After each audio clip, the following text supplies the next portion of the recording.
All right, baby, guess where I'm taking you today? I don't know, but it's somewhere in this nifty 50. Yeah, we're going to go to where the oldest authentic working Dutch windmill in the USA is. Here in the U.S.? Here in the USA. Oh, let's hear about this place. It's also, guess what, guys? They heat their sidewalks. Yes, they do. It's epic. Where do we take everybody to? We're going to Holland, Michigan. Put your seatbelts on. Because here we go. This is RV Destinations Podcast. Hello and welcome to the RV Destinations Podcast. I am Randy Beheimer, president of RV Destinations Magazine, here with my lovely wife. I got to think of a new intro. You almost said beautiful. I would have taken that. Well, I switched back Beautiful. and forth. I was trying to think of get my something new. hair did yesterday. My spectacular wife and editor-in-chief there of the magazine, Caly Beheimer. Welcome to the show, Caly. Thank you so much. You could just call me Your Grace. I would be fine with Your Grace. Okay, Your Grace. Thank you. Yes. All right, we got a guest here, and as we said on the opening, we're going to be talking about Holland, Michigan. Now, we did an audio podcast. This is way back before the video days. Yep, podcast number 55. And that was on Tulip Time up in Holland. It was amazing. Caly and I went up there, had a wonderful time, and then we actually featured it as the featured destination in issue 24. And so if you want to dive in more to, Tulip Time and that time. But today we're going to talk about the Holland in general. Yeah. We got a guest here. Do you want to bring her on? Yeah. So on the line with us, we have Hillery McAlpine, and she is the marketing and communications person / director over there at Discover Holland. Hi, Hillery. How are you doing? Hi. Thank you guys for having me. I'm doing great. Fabulous. Thank you so much for joining us. I have to say, when we were in Holland, I really, really, really enjoyed it. I mean, Tulip Time is incredible. Yes, everybody, if you get an opportunity to go to Holland for Tulip Time, do it. But outside of that, Holland is insanely charming. There's so much to see, so much to do there. So I'm really excited to talk to you about probably a lot of things that we totally missed out on while we were there. Yeah, for sure. I'm hoping that we have some hidden gems that we can gift you guys. Absolutely. So let's start big picture. For folks that have never been to Holland, Michigan, can you paint us like a picture of Holland? What makes Holland so special and so unique? Yeah, so Holland, Michigan is in southwest Michigan. It's right along the coast of Lake Michigan. And so we have these white, sugary, sandy beaches. We've got, we're settled and founded by the Dutch. So we have Dutch attractions here. We have an authentic working windmill, which you've mentioned. We have something that is called our Snowmelt system as well. That is where we have heated streets and sidewalks. We have an all-American downtown, an all-American feel and vibe. We have a lot of independently owned and operated stores. You're not going to find a lot of chains here. It's quite small. It's very walkable. And so it's just a unique little corner of Michigan. Mm-hmm. It truly, truly is. It was very special. And when we did the Tulip Time episode and she had told us about the heated streets and sidewalks, I was like, what? Which makes it great because that makes you an all year destination. It's not just a place that folks just want to visit in spring and summer, but you can literally visit Holland all year round. And I understand you put on a pretty good Christmas festival, don't you? We do, yes. This year we actually are having our first Dutch Winterfest. So that is going to be a great time. They're going to have lots of events. They're going to have a Delftware. Holland and the Netherlands, they're known for their Delftware, which is that blue and white porcelain hand-painted art. So they're going to have some Delftware, some just a lot of fun things happening. We also have Sinterklaas, which is the Dutch Santa Claus. Mm-hmm. So we do a lot of things with the community. We have a parade of lights. And then we have something pretty unique that includes one of our main attractions of the windmill. It's called Magic at the Mill. And we actually light up the blades of the windmill. And then they have thousands of these LED tulips that they have planted, in parentheses there, quotes. And they're timed to music and it's a light show. So it's very charming, and they have a lot of all the architecture is lined on the rooftops with lights. It's just a very, very charming town. Love's RV stops are conveniently located at Love's travel stops across the country. Let Love's be a part of your journey on your next RV trip. With over 100 RV stop locations nationwide, you can reserve an RV spot overnight and turn on amenities all from your phone. With over 420 dog parks, they've even got your furry family members covered. They are the perfect pit stop for everyone on the road. Fuel up, grab a bite to eat, and stay the night at Love's. Download the Love's app to save on fuel, snacks, and book your RV stay. And use code DESTINATIONS10 for 10% off your next RV booking. Love's, the heart of the highway. Why don't you, since it's kind of, I felt like, and this is an outsider's perspective, I felt like Windmill Island was kind of Windmill Island Gardens, whatever it's called, was kind of the focal point, or at least in my head, that's what it was. I don't know if the city feels that way, but maybe walk everybody through Windmill Island, kind of the connection to the history there and all that, why you brought in the windmill. Sure. So Windmill Island Gardens, it's 36 acres. There's in the springtime, we plant over 180,000 tulips out there. And so they have tulip fields. We have this windmill it's called the Zwan, which is meaning graceful bird. And it's one of the last working windmills to leave the Netherlands in 1964. Wow. And so they disassembled it, put it on a ship, brought it over here, put it back together. And it still operates and grinds grain to this day.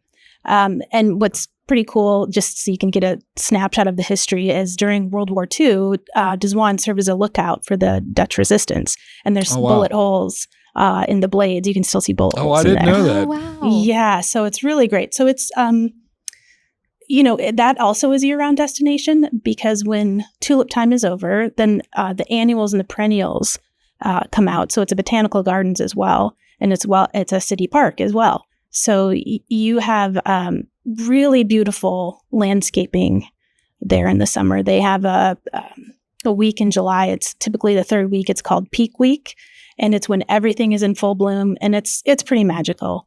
You can tour the windmill. It's a 5-story windmill, and so you can go up and you can hear the history, and they show you the different tools inside, how they navigate their way around everything. It's really unique. It's really a good time. There was a lot of great places for pictures there. I remember the bridge was real beautiful, of course, the windmill, but there was also some fun things. You had a self-playing, like one of the original self-playing pianos or organs or something. I'm going off memory here.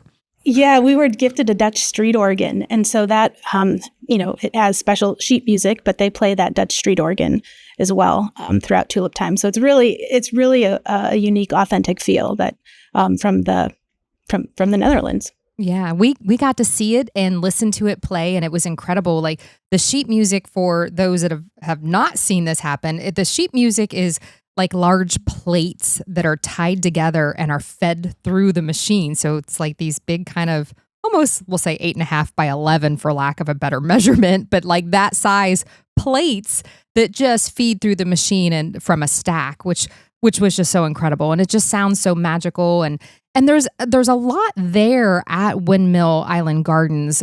They have that little village as well, and that was fun to explore. Can you tell us a little bit more about that village? Yeah, so they have it's a replica of an authentic Dutch architecture, and so in that strip, it's a bunch of souvenir stores, and you can pop in there and just eat. It's right along the river, so you feel like you're in the Netherlands.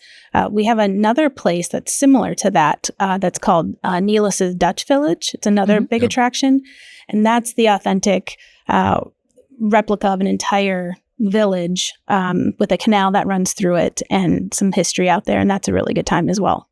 We went there, and I don't want to say I had low expectations. I really had no expectations. I was kind of figuring it was going to be a very touristy, but I didn't know, and so we asked the manager or whoever, could we come in? We're with a magazine, we're doing a feature, we just want to come in and get some shots, and he let us in. And when I went in, I was really blown away. Yeah. I was how well it's done and how beautiful it is. There was lots of, in fact, weren't they shooting an engagement shooter there? They were. There was a couple of engagement shoots going on, and it was the coldest day we were there on that day, and so it was kind of a miserable day. But it was such a beautiful thing. A lot of history, a lot of knowledge. They've got a carousel and a bunch of things for the kids to ride. Wasn't there a carousel? Am I remembering right? I think so. I know that there's a carousel over at Windmill Island Gardens, but was there one at the Dutch Village? Pretty also? sure there is. Yeah, so Dutchville, they have like a carousel swing. So you sit in okay. these swings and they spin you around and around, and they have all kinds of they have a little Ferris wheel, and they have Dutch attraction rides for the younger kids, and then they have the Dutch dance instructions and demonstrations, and then they have shoe carving and things like that. So wooden shoe carving, which is a big deal for That's Tulip right. Time. Oh, yes. I remember seeing that. Yeah.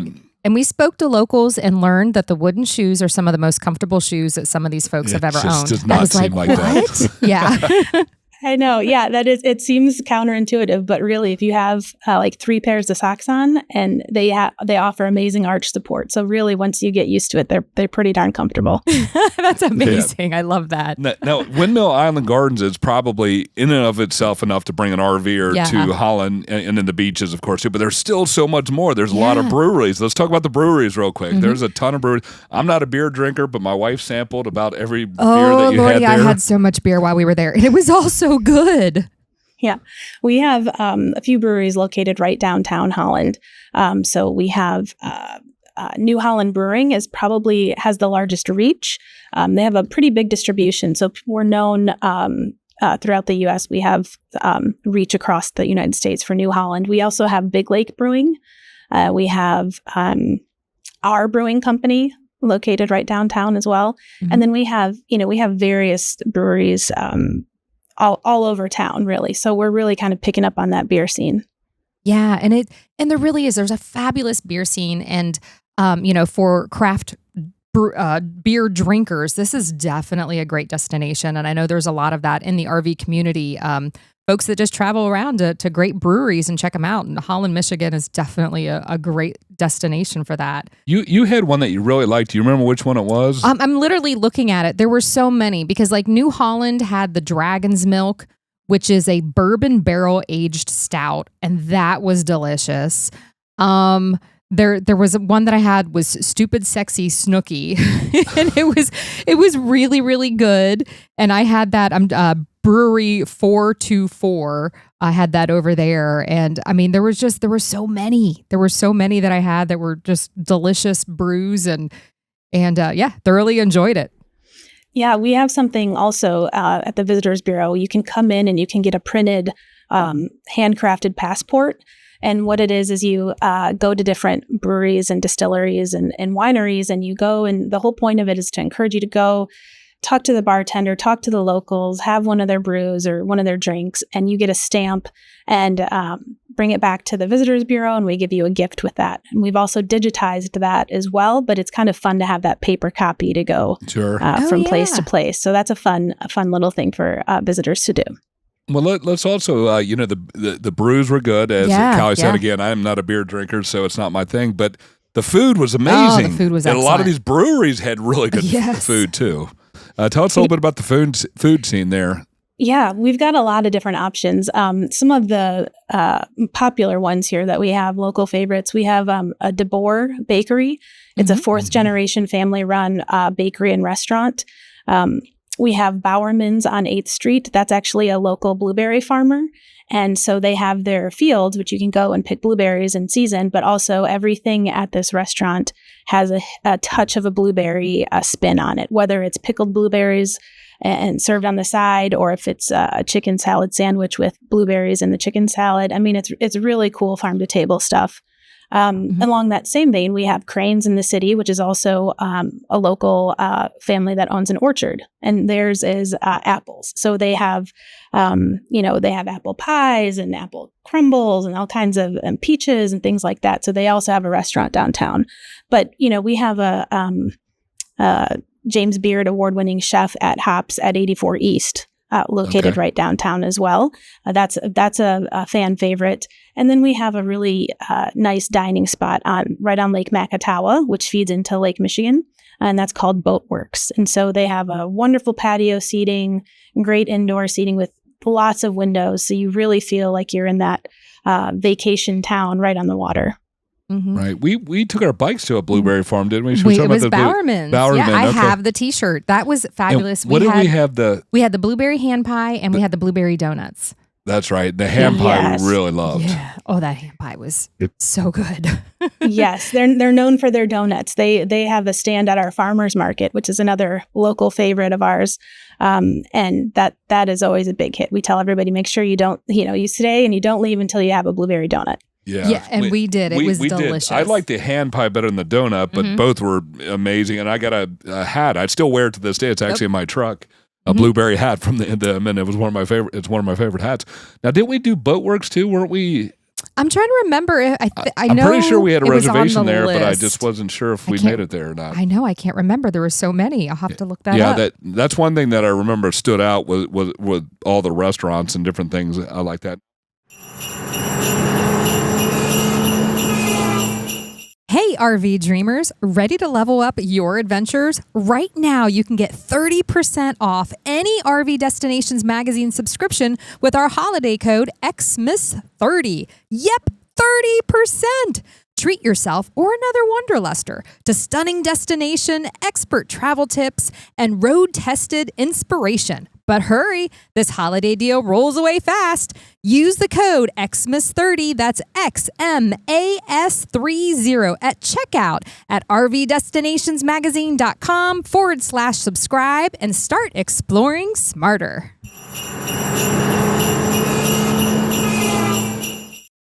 Yeah, maybe tell us. We've got the breweries and all that, but tell us a little bit more about downtown. I just thought it was very quaint downtown area that's very walkable. Very great. And what are the statues? I cannot, for the life of me, remember what book the statues were associated with. Oh, yeah. So we have it's called the Oz Sculpture Garden. So it's the Wizard of Oz. So, yes. Yeah. So in our Centennial Park, which is the square kind of town park near downtown, we have it's a 12-foot living mosaic sculpture of living plants. And it says the Wizard of Oz. It looks like the book cover. It looks like a book cover, like an open book. And then we have the community came together and everyone purchased who wanted to. I shouldn't say everyone; that'd be too many. But whoever was interested purchased a brick, and they're a yellow brick, and you could inscribe any message you wanted on there. And so we have the yellow brick road, we have the book, and then when you cross the street to the library, we have the statues from the original L. Frank Baum illustrated version of that book. And so you have these statues, that are 5-6 feet tall. Some of them are 2 feet tall, but kids love to go over there and play on them. It's just a nod to L. Frank Baum, who is rumored to have based the story, The Wizard of Oz, on his time vacationing in Holland. Him and his family had a cottage, in Holland on the south side, and he had a neighbor named Dorothy. So, okay. I was wondering what that connection was. Okay. And then there's also, it's a little bit outside of town or maybe at the edge of town, but wasn't there like a metal works, statue garden right on the main drag? Remember near the scrap metal, like they use scrap metal? Yes, that's Padnos. They're a recycling company, and they're also a very artistic family. And so some members of their family have designed these sculptures out of scrap metal. So it's just really fun when you're driving past that, you can see the different statues. Yeah, I don't think we noticed it until we were driving out of town, or like the night before we were leaving. We're like, we got to go back and get some pictures of this. So we ended up, and I think a couple have made it in the issue, maybe not, but I feel like we took some of it. Well, that's cool. I don't think we can not talk about Tulip Time. So maybe let's do a little plug for Tulip Time. Now, this is every spring you plant how many tulips around Holland? Yes. So the city alone plants roughly around 5 million tulips planted around Holland. That's just incredible. Yes. Not to mention all the locals with their own stores, they plant their own, correct? Exactly. Yep. The locals plant their own in their own yards. We also have something called tulip lanes, where we have over 6 miles of city streets that the curbside are lined with tulips. And so if anybody has accessibility issues or they can't get out and walk through the field of tulips, we want to be able to offer them a way that they can also see the flowers. And so you can just drive through the streets and see them on either side. It's really pretty gorgeous. It was. Now, we were, Tulip the tulips bloomed a little bit early the year They we went, did. just slightly early. We caught like the tail end of it, but Mhm. it's kind of difficult to tie a tulips blooming for a festival, isn't it? But it sounds like you guys have done pretty good over the years. Yes, yeah, you can't always count on Mother Nature. I think one year we did have a STEM fest. They bloomed really early. But it's really pretty great, and most people are understanding when they're traveling for a flower. They understand that they could get there one day and peak bloom, and the next day we could have a rain and a windstorm, and it could take some of them out. But historically, we've had really good luck over the last few years. Yeah. When don't you keep some in reserve, like in greenhouses and something, and bring them out if that happens or something? Yep. The city does that as well. So they do a great job around town and just making sure that we're covered. Yeah, and we had that. So the flowers bloomed a little early, so we got there and there wasn't a whole lot in bloom, but because of all the ones that they kept in reserve, you had a whole other area with all of the raised tulip beds that was kind of out by the fairgrounds, and we went there, and it was gorgeous. It was incredible. There were so many beautiful tulips and all these raised beds, and it was gorgeous. That's the immersion garden, and so the whole point of that exhibit is to be immersed in the tulips. They're raised beds, and they're all fresh because they are grown in the greenhouse. So that's the tulips. If you're looking for the best condition, those are going to be the ones.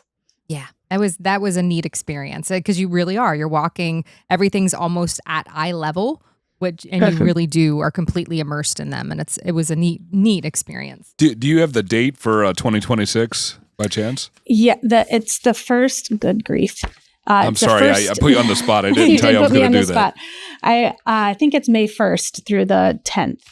Okay, gotcha. Okay, and check. The Tulip Time has its own website, correct? Or they can probably come to Discover Holland. They do, as well. yeah. Tulip Time has their own website. It's tuliptime.com, but Holland, it's holland.org for Discover Holland. Gotcha. To confirm those dates. Okay.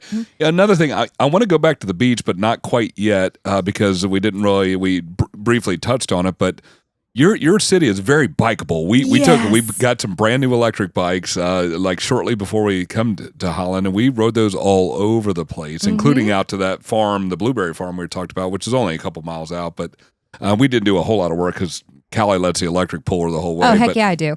But anyway, you have infrastructure. You got bike paths, and you've got we did a tunnel that went under a bridge or over a bridge or something. Yeah, I mean, we were able to go to Windmill Island, which was great during Tulip Time because we didn't have to worry about parking. We just found a bike rack, chained up our bikes, and could visit. And we went all the way out to the lake. We went to Bowerman Farm. We went all over the city. I mean, it is so bike friendly. I assume that's all on purpose.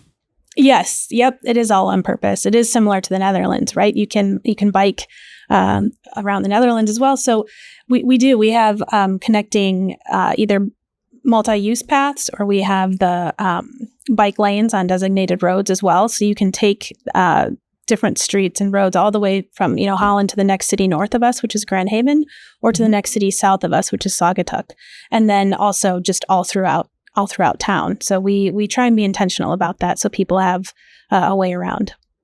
Yeah, so I would definitely say for anyone wanting to visit Holland, take your bike. Yep. Definitely take your bike. It is such a fun, neat way to experience this town. Yep. Lots of bike paths.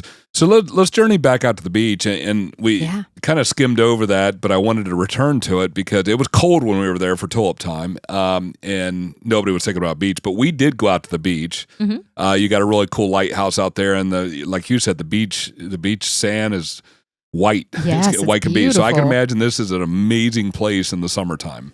Yes. So the best place to view the lighthouse is from the Holland State Park, and that's the north side of the channel. And yeah, there's you can walk out onto the pier. You can walk along the shore there as well. We have another beach called Tunnel Park. It's just a couple miles north of the state park, and you can walk through a concrete tunnel through the dune, and that'll, you're walking through this tunnel, and all of a sudden it opens up, and you just see Lake Michigan in all its glory, right? And for people who don't know or haven't seen it, it literally looks like the ocean.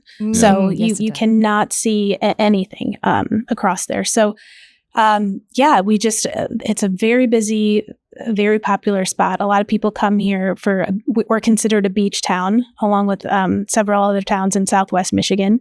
But the sand is so sugary soft, right? And it's just a really great place to just go out there, read a book, take your family, play catch, play frisbee. We have a lot of water sports out there as well. You can rent different water sport rentals, pontoon boats, jet skis, all that kind of stuff, stand-up paddle boarding.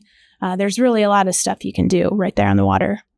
Yeah, and then we touched on it too, the iconic big red lighthouse, which was really fun to photograph. When we went out there, it was, and I'm sure you get a lot of these, but it was one of those days where it was sunny and then all of a sudden like all this fog rolled in and then it would roll out and then it would roll in. And so we got so many cool pictures of this lighthouse with sunshine and then all of a sudden shrouded in fog. And so it was fun. It was a lot of fun out there.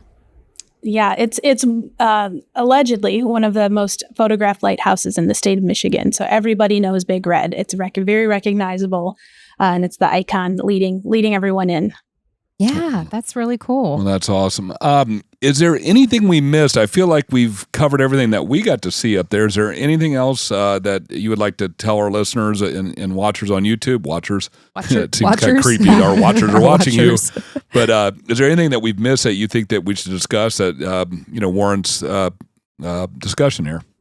I think we've nailed the top talking points here. It's just Snowmelt. I want to bring that back up again. We'll come back to that. It's we have we recycle the wastewater from the heated wastewater from the power plant. So that's how Snowmelt has come to be. So it's over 190 miles of tubing is laid underneath the streets, and it winds its way underneath these individual pavers. And so if there is ever an issue or a problem, that we can pop up those pavers individually and figure out where the problem is. But it pumps over 4,700 gallons of water per minute. It's at 95 degrees, and it can melt about an inch of snow per hour at 20 degrees Fahrenheit with winds of 10 miles per hour. Oh so my gosh. You can, unless we're at, negative 10 and we've got crazy wind chill and a lot of wind, we're not getting any snow or ice. So it eliminates the need for shoveling, for salting the roads.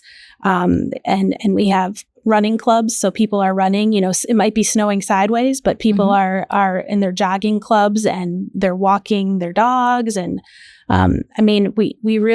we're out there all year round because of this. If you get cold, you just lay on the concrete.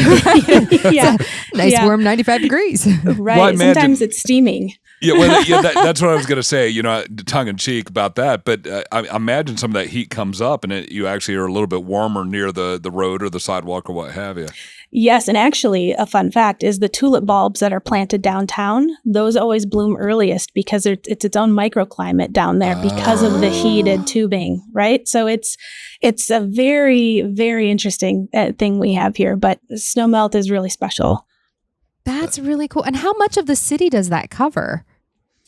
I was trying to look for the mileage of this before I was talking because they're changing. We're adding more and more. Okay. But the number that I could find was there's approximately 690,000 square feet of heated sidewalks and streets. Wow. So it's upwards of 6 to 8 miles of area. So that is so cool. So the water just comes off the power plant, runs through the streets and sidewalks, and goes back to the power plant? Yes. Yep. So it's a loop.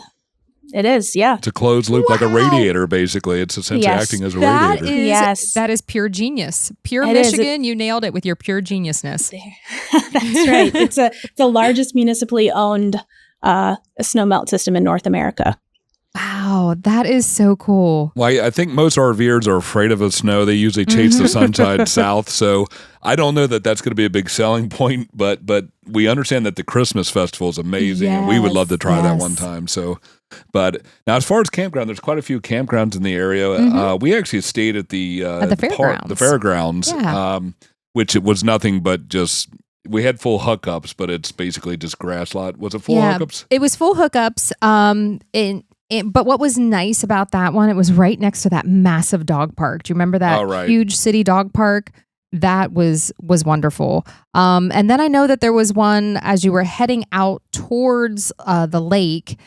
There was an RV park on the right-hand side. I think, where is my article? We're both furiously looking up. Yeah. There's quite a few of them there. There was more than we thought there. Actually, out there by the beach, there's basically a... And the state park has sites as well. Well, I think that is the state park. There's some RV spots. I think it's just a paved part with full hookups, but you're right there next to the beach, and thought that was kind of cool. But there's a couple other smaller campgrounds on the way out to the beach that we passed. So yes. So let's see. You're shaking your head. Do you know any of them? We're sitting there struggling to look for them. Well, there's Holland State Park, and so they have that right on the beach. You're right on the pavement in the sand, Yep. and then they have another. There's another section that is before you get there. It's the wooded part, so it's a couple miles before you get to the state park itself. Gotcha. Yeah, there was about 4 or 5 like directly in Holland that I recall. Yeah, I think the one heading out was Oak Grove Resort Campground. Okay.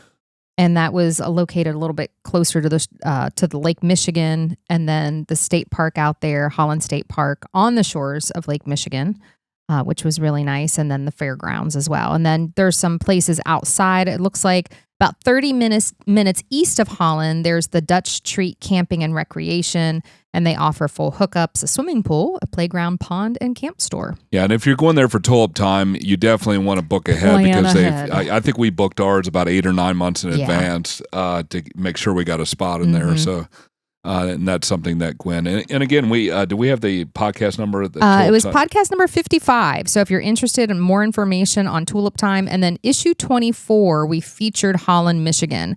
So we talk about not only Tulip Time, but we also go into depth and detail about a lot of the things we've talked about on the podcast today.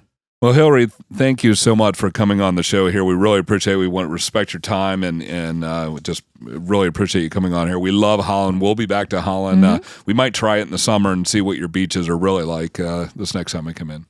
Yes, thank you for having me. And when you come in, definitely stop into the Visitors Bureau. We're happy to get you squared away with all the hidden gems and things to do. Okay, awesome. Thank you. You want to take us out, babe? Fabulous. We sure will. Thank you so much, Hillery. We so appreciate you and your time today and talking about all of the incredible things to do and see in Holland, Michigan. From us personally, it's a place you want to go, folks. It truly, truly is a very cool and special city. So get out there and check it out. And we want to thank all of you out there for joining us in here today. Whether you're on our audio podcast, you can find us wherever you find any of your podcasts. We're going to be out there. Or check us out on YouTube. We are out there as well. I like to say every time you want to see our happy, shiny faces, just go out there to YouTube. You're going to find us. Be sure to click that subscribe button below so that you're always notified on our up-to-date content as we get it out there. And then check out our website. I always say this, rvdestinationsmagazine.com, because we have so much great free, F-R-E-E, free content out there for you. So be sure to check it out. And I think that's it. All right. Be safe, y'all. Safe travels, y'all.